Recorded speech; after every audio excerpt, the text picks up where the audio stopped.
കാറ്റും മഴയും കോതമംഗലം മേഖലയിൽ നാശം വിതച്ചു. മരങ്ങൾ കടപുഴകി വീണ് പലയിടത്തും ഗതാഗതം തടസ്സപ്പെട്ടു. വൈദ്യുതി ബന്ധവും തകരാറിലായി.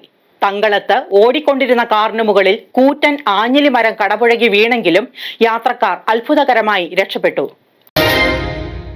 കഴിഞ്ഞ ദിവസം വൈകിട്ടുണ്ടായ ശക്തമായ കാറ്റും മഴയും കോതമംഗലം മേഖലയിൽ വ്യാപക നാശം വിതച്ചു.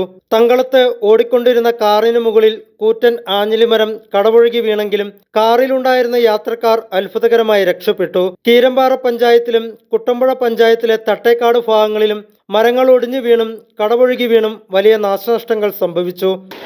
ഇന്ന് വൈകിട്ട് കീരമ്പാറ കവലയിൽ അതിശക്തമായ കാറ്റായിരുന്നു. അതിശക്തമായ കാറ്റും മഴയുമായിരുന്നു. അതിനോടനുബന്ധിച്ച് ഇവിടെ ഒരു വലിയൊരു മരം നിന്നിരുന്നു. എല്ലാവർക്കും പ്രയോജനമുള്ളൊരു മരമായിരുന്നു. നല്ല ഞാവൽപ്പഴമുള്ള ഒരു നല്ലൊരു മരമായിരുന്നു, തണലായിരുന്നു. പക്ഷെ അത് ഈ വലിയ കാറ്റത്ത് മറിഞ്ഞു ചാടി ഇവിടെ ഭയങ്കര ഒരു ദുരന്തം തന്നെ ഉണ്ടായി എന്ന് വേണമെങ്കിൽ പറയാം. ഇവിടുത്തെ 2-3 പോസ്റ്റ് ഒടിഞ്ഞു. അതുപോലെ ഇവിടെ കറണ്ടെല്ലാം പോയി. ശോചനീയമാണ് ഇവിടുത്തെ അവസ്ഥ. റോഡ് മുഴുവനും ബ്ലോക്കായി. റോഡ് മുഴുവനും വളരെ ദയനീയാവസ്ഥയിലാണ് റോഡെല്ലാം. ഞങ്ങളുടെ നാട്ടുകാരെല്ലാവരും കൂടി ഈ റോഡെല്ലാം വൃത്തിയാക്കുകയാണ്. ഫയർഫോഴ്സ് വന്ന് ഞങ്ങളുടെ ഈ മരമൊക്കെ വെട്ടിത്തന്നു. ഞങ്ങളെല്ലാം നാട്ടുകാർ അതിപ്പോൾ കാണാം, നിങ്ങൾക്ക് ഇവിടെ കാണാം. ക്രെയിൻ വന്ന് എല്ലാം റെഡിയാക്കിക്കൊണ്ടിരിക്കുകയാണ്. തട്ടേക്കാട് പാലത്തിന് സമീപം എസ് വളവിൽ മരം വൈദ്യുതി ലൈന് മുകളിൽ ഒടിഞ്ഞു വീണു. ഇലക്ട്രിക് പോസ്റ്റ് റോഡിലേക്ക് വട്ടം മറിഞ്ഞു വീണതിനാൽ കുറെ നേരം ഗതാഗതം സ്തംഭിച്ചു. രോഗിയെയും കൊണ്ട് കോതമംഗലം ഭാഗത്തു നിന്ന് കുട്ടമ്പുഴയിലേക്ക് പോവുകയായിരുന്ന ആംബുലൻസ് ഏറെ നേരം ബ്ലോക്കിൽ കാത്തുകെട്ട് കിടക്കേണ്ടി വന്നു.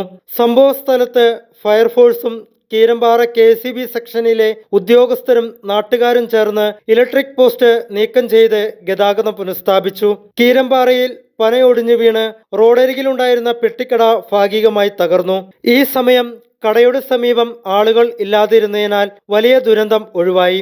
കീരമ്പാറ കവലയിൽ ഭാരത് പെട്രോളിയം പമ്പിന് എതിർവശത്ത് നിന്നിരുന്ന ഞാവൽ മരം കടപുഴകി വീണ് ഏറെ നേരം ഗതാഗതം തടസ്സപ്പെട്ടു.